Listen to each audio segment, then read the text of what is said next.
ओम नमः शिवाय। श्री शिव महापुराण उमा संहिता 12वां अध्याय। सनत कुमार बोले, हे व्यास जी, जल का दान सभी दानों में सदा अति श्रेष्ठ है, क्योंकि वह सभी जीव समुदाय को तृप्त करने वाला जीवन कहा गया है। अतः बिना किसी रुकावट के प्रेम पूर्वक पौसरा चलाना चाहिए। जलाशय का निर्माण इस लोक में तथा परलोक में भी परम आनंद प्रदान करने वाला है। यह सत्य है, सत्य है, इसमें संशय नहीं है। इसलिए मनुष्य को बावली, तालाब तथा कूपों का निर्माण कराना चाहिए।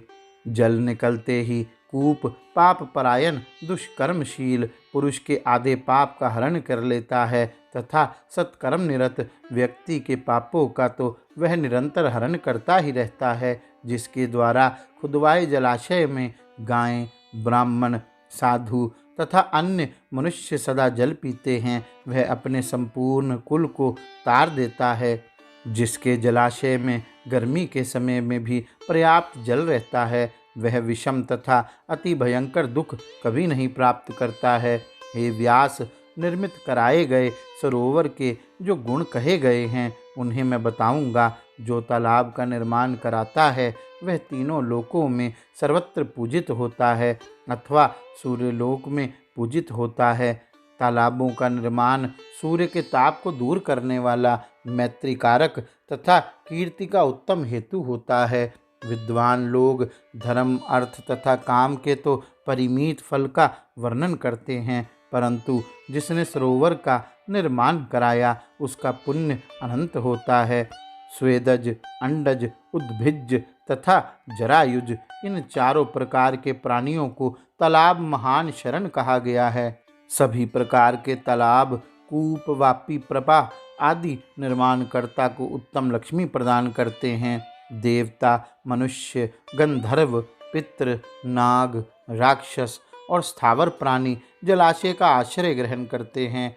वर्षा काल में जिसके सरोवर में जल रहता है उसे अग्निहोत्र का फल मिलता है, ऐसा ब्रह्मा जी ने कहा है। शरत काल में जिसके सरोवर में जल रहता है उसे 1000 गोदान का फल मिलता है, इसमें संशय नहीं है। हेमंत और शिशिर ऋतु में जिसके सरोवर में जल रहता है वह बहुत सी स्वर्ण दक्षिणा वाले यज्ञ का फल प्राप्त करता है। वसंत और ग्रीष्म काल में जिसके सरोवर में जल रहता है उसे अतिरात्र एवं अश्वमेघ यज्ञ का फल मिलता है, ऐसा विद्वानों ने कहा है। हे व्यास मुने, जीवों को संतुष्ट करने वाले जलाशय के फल का वर्णन मैंने कर दिया। अब वृक्षों के लगाने के महत्व का श्रवण कीजिए।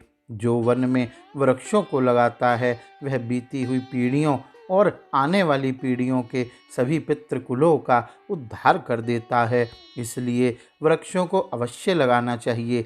लगाए गए ये वृक्ष दूसरे जन्म में उस व्यक्ति के पुत्र होते हैं, इसमें संदेह नहीं है। वह वृक्षारोपण करने वाला अंत में परलोक जाने पर अक्षय लोकों को प्राप्त करता है। वृक्ष पुष्पों के द्वारा देवगणों की, फलों के द्वारा पितरों की और छाया के द्वारा सभी अतिथियों की पूजा करते हैं।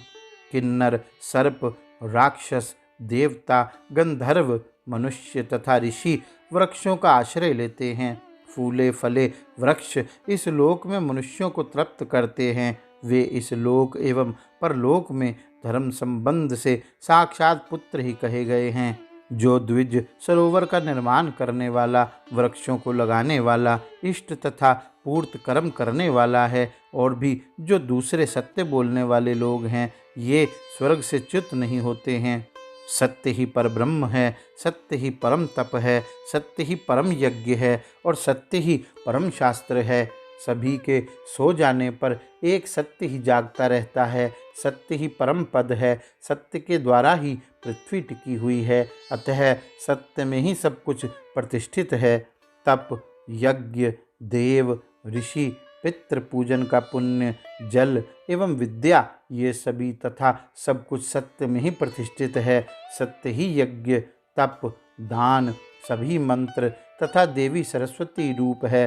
सत्य ही ब्रह्मचर्य है, सत्य ही ओंकार है, सत्य से ही वायु बहता है, सत्य से ही सूर्य तपता है, सत्य से ही अग्नि जलाती है और सत्य से ही स्वर्ग स्थित है। सभी वेदों का पालन तथा सभी तीर्थों का स्नान सत्य से ही होता है। सत्य से ही प्राणी निस्संदेह सब कुछ प्राप्त कर लेता है। हजारों अश्वमेघ यज्ञ तथा लाखों अन्य यज्ञ तराजू के एक पलड़े पर तथा सत्य को दूसरे पलड़े में रखने पर सत्य भारी पड़ता है। सत्य से देवता, पितृ, मानव, सर्प तथा राक्षस प्रसन्न रहते हैं। सत्य से ही चर अचर सहित संपूर्ण लोग प्रसन्न रहते हैं। सत्य को परम धर्म कहा गया है, सत्य को परम पद कहा गया है और सत्य को परम ब्रह्म कहा गया है। इसलिए सदा सत्य बोलना चाहिए। सत्यपरायण मुनिगण तथा सत्य धर्म में प्रवृत्त हुए सिद्धगण अन्य कठिन तप करके अप्सराओं से परिपूर्ण विस्तृत विमानों के द्वारा स्वर्ग को प्राप्त हुए हैं। इसलिए सभी लोगों को सत्य बोलना चाहिए, क्योंकि सत्य से बढ़कर कुछ भी नहीं है। अगाध, विपुल, सिद्ध तथा पवित्रापूर्ण सत्य रूपी हृदय में मनोयोग से स्नान करना चाहिए, क्योंकि वह परम पवित्र तीर्थ कहा गया है। जो लोग स्वयं के लिए अथवा दूसरों के लिए, यहाँ तक कि अपने पुत्र के लिए भी झूठ नहीं बोलते, वे स्वर्गगामी होते हैं।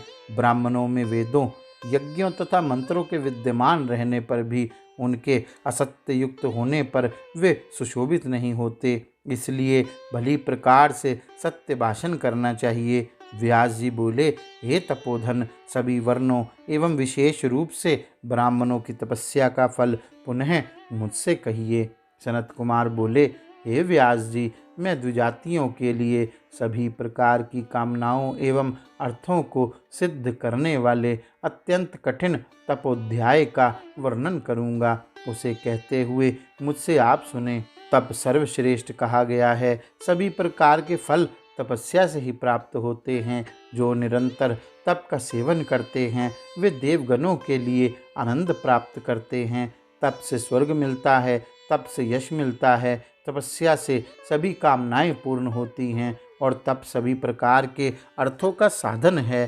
तप से मोक्ष प्राप्त होता है, तपस्या से परमात्मा प्राप्त होते हैं और तपस्या से ज्ञान, विज्ञान, संपत्ति, सौभाग्य एवं रूप प्राप्त होता है। मनुष्य तपस्या से नाना प्रकार की वस्तुएं प्राप्त करता है। वह मन में जिस जिस वस्तु की अभिलाषा करता है वह सब कुछ तपस्या से प्राप्त कर लेता है। तप ना करने वाले कभी भी ब्रह्मलोक नहीं जा सकते और तप ना करने वालों के लिए कभी परमेश्वर शिव जी प्राप्त नहीं हो सकते हैं। पुरुष जिस कार्य को उद्देश्य करके तप करता है वह उसे इस लोक में तथा परलोक में प्राप्त कर लेता है। मदिरा पीने वाला, पर स्त्री गमन करने वाला, ब्रह्म हत्यारा एवं गुरु पत्नी गामी भी तपस्या के प्रभाव से अपने सभी पापों से मुक्त हो जाता है और तर जाता है।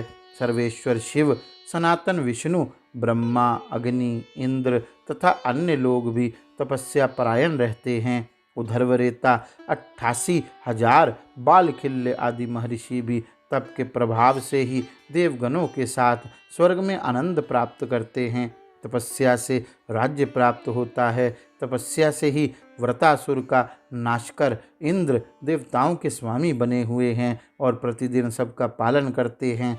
तपस्या के प्रभाव से ही संपूर्ण लोकों का कल्याण करने में लगे हुए सूर्य, चंद्रमा, नक्षत्र एवं ग्रह प्रकाशित होते हैं।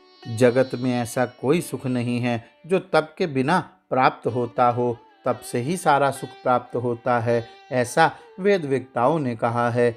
ज्ञान, विज्ञान, आरोग्य, रूप, सौभाग्य तथा सुख सर्वदा तपस्या से ही प्राप्त होते हैं। तपस्या के द्वारा ही ब्रह्मा जी बिना श्रम के संपूर्ण संसार की रचना करते हैं। विष्णु रक्षा करते हैं, शिवजी संहार करते हैं और शेषनाग संपूर्ण पृथ्वी को धारण करते हैं। ये महामुने गाधी पुत्र महर्षि विश्वामित्र तपस्या के प्रभाव से ही क्षत्रिय से ब्राह्मण हो गए थे। यह बात त्रैलोक्य में प्रसिद्ध है। हे महाप्राज्ञ, इस प्रकार मैंने तप का श्रेष्ठ महात्म्य आपसे कहा। अब तप से भी श्रेष्ठ वेदों के अध्ययन की महिमा को सुनिए। इस प्रकार श्री शिव महापुराण के अंतर्गत 5वीं उमा संहिता में तपस्या का महात्म्य वर्णन नामक 12वां अध्याय पूर्ण हुआ।